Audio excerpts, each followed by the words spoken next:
ഇന്ന് മെയ് 12 ആഗോള നേഴ്സസ് ദിനമായി ആചരിക്കുന്ന ദിവസം. ലോകത്തിന് ഏറ്റവും അധികം നേഴ്സുമാരെ സംഭാവന ചെയ്ത കേരളത്തിലെ നഴ്സിംഗ് വിദ്യാഭ്യാസം ഈ വർഷം 100 വയസ്സ് പൂർത്തിയാക്കുമ്പോഴും നമ്മുടെ നാട്ടിലെ നഴ്സിംഗ് മേഖലയുടെ ആദ്യകാല കഥകൾ പലർക്കും അജ്ഞാതമാണ്. കേരളത്തിൽ നഴ്സിംഗ് വിദ്യാഭ്യാസം ആരംഭിക്കുവാൻ ഇടനിലക്കാരനായി വർത്തിച്ചത് ഒരു മെത്രാപ്പോലിത്തയാണ്. കേരളത്തിൽ നഴ്സിംഗ് വിദ്യാഭ്യാസം തുടങ്ങുവാൻ കാരണക്കാരൻ ഒരു രാജാവാണ്. കേരളത്തിലെ ആദ്യ നഴ്സുമാർ 6 കന്യാസ്ത്രീമാരായിരുന്നു. ഒരു നൂറ്റാണ്ട് പഴക്കമുള്ള കേരളത്തിലെ ആദ്യ നഴ്സിംഗ് സ്കൂൾ ഇന്നും ഒരു നഴ്സിംഗ് സ്കൂളായി പ്രവർത്തിക്കുന്നു. നഴ്സുമാർ പൊതുവെ സിസ്റ്റേഴ്സ് എന്ന് വിളിക്കപ്പെടുന്നതിന്റെ പിന്നിലുമുണ്ട് ഒരു കഥ. അതെ, കൗതുകമുണർത്തുന്ന കഥകളാണ് കേരളത്തിലെ നഴ്സിംഗ് മേഖലയ്ക്ക് പങ്കുവയ്ക്കുവാനുള്ളത്. ഭാരതത്തിൽ ഇന്ന് ആകമാനമുള്ള 20 ലക്ഷം നഴ്സുമാരിൽ 18 ലക്ഷം നഴ്സുമാരെയും സംഭാവന ചെയ്ത കേരളത്തിലെ നഴ്സിംഗ് മേഖലയുടെ ആദ്യകാല കഥകൾ ഓരോ മലയാളിയും അറിഞ്ഞിരിക്കണം. ഒരു നഴ്സിന്റെയും പരിചരണമേൽക്കാത്ത ഒരു മനുഷ്യനും ഈ ഭൂമിയിൽ ഉണ്ടാവില്ല. ദൈവത്തിന്റെ സ്വന്തം നാട്ടിൽ മാലാഖമാർ പറന്നിറങ്ങിയ കഥ ത്രസിപ്പിക്കുന്ന ഒരു കഥയാണ്. ആ കഥ പറയുകയാണ് പോസിറ്റീവ് സ്റ്റോക്കിന്റെ ഈ അധ്യായത്തിൽ. കഥ ആരംഭിക്കുകയാണ്. 1922 കൊച്ചി പട്ടണം. നാട്ടിലാകെ പകർച്ചപ്പനി പടർന്നു പിടിച്ചിരിക്കുന്നു. അന്ന് ധർമാശുപത്രി എന്നറിയപ്പെട്ടിരുന്ന ഇന്നത്തെ എറണാകുളം ജനറൽ ഹോസ്പിറ്റൽ രോഗികളെ കൊണ്ട് നിറഞ്ഞു കവിഞ്ഞു. രോഗികളെ ശുശ്രൂഷിക്കുവാൻ നഴ്സിംഗ് വിഭാഗം എന്നൊരു തസ്തിക അന്ന് ഹോസ്പിറ്റലിൽ ഇല്ലാതിരുന്ന കാലം. സാഹചര്യത്തിന്റെ ഗൗരവം മനസ്സിലാക്കിയ കൊച്ചി മഹാരാജാവ് രാമവർമ്മ 16 അന്നത്തെ Varapuzha archbishop doctor Angel മേരിക്ക് ഒരു കത്തെഴുതി. രോഗികളെ ശുശ്രൂഷിക്കുവാൻ പരിശീലനം ലഭിച്ച ആളുകളെ വിദേശത്തു നിന്ന് കൊണ്ടുവരുവാൻ വിദേശ രാജ്യങ്ങളുമായി നല്ല ബന്ധമുള്ള മെത്രാപ്പൊലീത്ത സഹായിക്കണം. ഇവിടെയുള്ളവരെ ആ തൊഴിൽ പഠിപ്പിക്കുകയും ചെയ്യണം.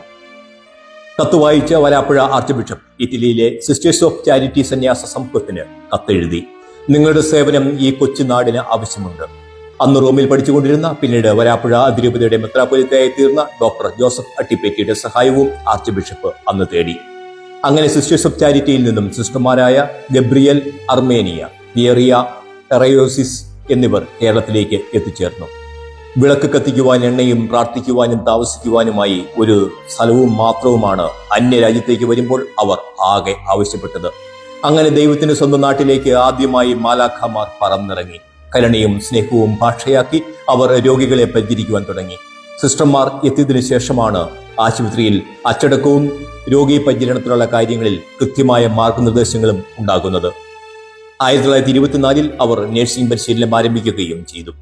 ആശുപത്രിയിൽ സേവനത്തിലുണ്ടായിരുന്ന ആയമാർക്കും സഭയിലെ ചില കന്യാസ്ത്രീകൾക്കുമാണ് ആദ്യമായി നഴ്സിംഗ് പരിശീലനം നൽകിയത് എന്ന് കരുതുന്നു.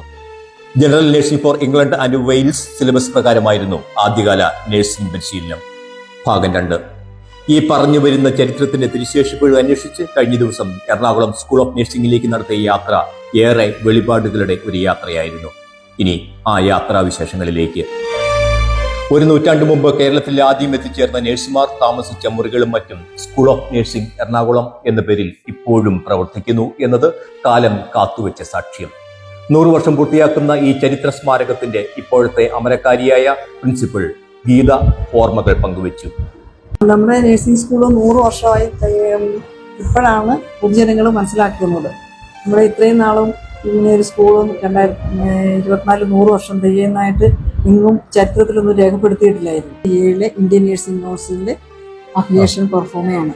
1924 ജനറൽ നഴ്സിംഗ് മിഡ്വൈഫറി സ്റ്റാർട്ട് ചെയ്ത് 42 മദ്രാസ് നഴ്സിംഗ് കൗൺസിലിന്റെ അംഗീകാരം കിട്ടി. 48 മുതൽ മിഡ്വൈഫറി കോഴ്സ് സ്റ്റാർട്ട് ചെയ്ത് ഇത് 57 തുടർന്ന് കേരളത്തിലെ ആദ്യ നഴ്സിംഗ് സ്കൂളിന്റെ അകത്തുള്ള കാഴ്ചകളിലേക്ക് പ്രിൻസിപ്പൽ ഞങ്ങളെ നയിച്ചു. ഈ കെട്ടിടത്തിലാണ് ഇറ്റലിയിൽ നിന്ന് വന്ന സിസ്റ്റർമാർ താമസിച്ചിരുന്ന 4 റൂമുണ്ട്. ആ റൂമിൽ ഇപ്പോൾ ക്ലാസ് റൂമായിട്ട് പ്രവർത്തിക്കുന്നു. തടികൊണ്ട് നിർമ്മിച്ച കോണിപ്പടികളും പലകകൾ പാകിയ തറയും ഓടുപാകിയ മേൽക്കൂരയുമെല്ലാം ഒരു നൂറ്റാണ്ടിന്റെ പ്രൗഢി വിളിച്ചോതുന്നതായിരുന്നു. വൈകുന്നേരമായതിനാൽ ക്ലാസ് മുറികളൊക്കെ ശൂന്യമായിരുന്നു. ഈ മുറികളിലാണ് ഇറ്റലിയിൽ നിന്ന് വന്ന സന്യാസിനിമാരായ നഴ്സുമാർ അന്ന് താമസിച്ചിരുന്നതും പ്രാർത്ഥിച്ചിരുന്നതുമെല്ലാം. തീർത്തും പരിചിതമല്ലാത്ത അന്തരീക്ഷത്തിൽ അസൗകര്യങ്ങൾ ശ്വാസമുട്ടലിലും അവർ രോഗികൾക്ക് നൽകിയ സ്വാന്തന പരിചരണത്തിന് വിശുദ്ധിയുടെ തിളക്കമുണ്ടായിരുന്നു. നീണ്ട 44 വർഷങ്ങളാണ് അവർ ഈ മുറികളിൽ കഴിച്ചുകൂട്ടിയത്. അപ്പം 1924 100 വർഷം മുമ്പ് കേരളത്തിൽ ഔദ്യോഗികമായിട്ട് നഴ്സിംഗ് വിദ്യാഭ്യാസം ആരംഭിച്ച സ്ഥലമാണ്, ആരംഭിച്ച മുറിയാണ്. സിസ്റ്റർമാർ താമസിച്ചിരുന്ന മുറികളാണിത്. അതെ, ഓക്കെ ഓക്കെ. ആ മുറിയാണ് നമ്മളിവിടെ കൺവേർട്ട് ചെയ്തത്. ഇപ്പം ക്ലാസ് റൂമായിട്ട് യൂസ് ചെയ്യുന്നത്. അന്ന് പണിത് അന്നത്തെ പണികളൊക്കെ ഇപ്പോഴും നിലനിർത്തുന്നത്. ഈ ജനലും വാതിലൊക്കെ അന്ന് തന്നെ ആയിരിക്കും. അന്ന് തന്നെ ഇവിടെ നഴ്സിംഗ് ക്ലാസ്സുകൾ 1924 ആരംഭിച്ചുവെങ്കിലും കൃത്യമായ സിലബസ് ഉണ്ടാകുന്നത് 1927 1951 ആദ്യ ബാച്ച് ഇന്ത്യൻ നഴ്സിംഗ് കൗൺസിലിന്റെ അംഗീകാരത്തോടുകൂടി പഠിച്ചിറങ്ങി. ഇപ്പോൾ 3 ബാച്ചുകളിലായി 136 കുട്ടികൾ ഇവിടെ 3 വർഷത്തെ ജനറൽ നഴ്സിംഗ് പഠിക്കുന്നു. ഭാഗം 3. സേവനത്തിനായി 6 സിസ്റ്റർമാരെ വിട്ടു നൽകിയതിൽ നന്ദി പറഞ്ഞ് രാമവർമ്മ മഹാരാജാവ് 1922 ഫെബ്രുവരി 4 മിലാനിലെ സിസ്റ്റേഴ്സ് ഓഫ് ചാരിറ്റിയുടെ മദർ ജനറലിന് അയച്ച ഈ കത്ത് ഒരു വലിയ തുടക്കത്തിന്റെ ചരിത്രരേഖയായി അവശേഷിക്കുന്നു.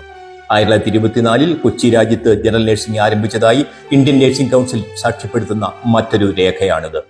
എന്തുകൊണ്ടാണ് നഴ്സുമാർ പൊതുവെ സിസ്റ്റേഴ്സ് എന്ന് വിളിക്കപ്പെടുന്നത് എന്ന ചോദ്യത്തിനും ഈ ചരിത്ര കഥകൾ തന്നെ ഉത്തരം. കേരളം കണ്ട ആദ്യ നഴ്സുമാർ സിസ്റ്റേഴ്സ് ഓഫ് ചാരിറ്റി എന്ന സന്യാസിനി സഭയിലെ സിസ്റ്റർമാർ ആയിരുന്നു. ആദ്യകാല നഴ്സുമാർ സിസ്റ്റർമാർ എന്ന് വിളിക്കപ്പെട്ടിരുന്നത് കൊണ്ട് അവരുടെ പിന്തുടർച്ചക്കാരായ നഴ്സുമാരെയെല്ലാം സിസ്റ്റേഴ്സ് എന്ന് സമൂഹം പിന്നീട് വിളിച്ചു തുടങ്ങി. ആദ്യമായിട്ട് നമുക്കിവിടെ നഴ്സിംഗ് കെയർ കൊടുത്തത് ഈ സിസ്റ്റർമാരാണ്, ഇറ്റാലിയൻ സിസ്റ്റർമാരാണ്. പിന്നെ അതിന്റെ പരമ്പരാഗതമായിട്ട് വരുമ്പോൾ അവരെ സിസ്റ്റർ എന്നാണ് വിളിക്കുന്നത്. കന്യാസ്ത്രീമാർ അല്ലാതിരുന്നിട്ടും നഴ്സുമാർ സിസ്റ്റേഴ്സ് എന്ന് വിളിക്കപ്പെടാൻ കാരണം ആദ്യകാല നഴ്സുമാർ സിസ്റ്റേഴ്സ് ആയിരുന്നതുകൊണ്ടാണ് എന്ന് ചരിത്രം സാക്ഷ്യപ്പെടുത്തുന്നു.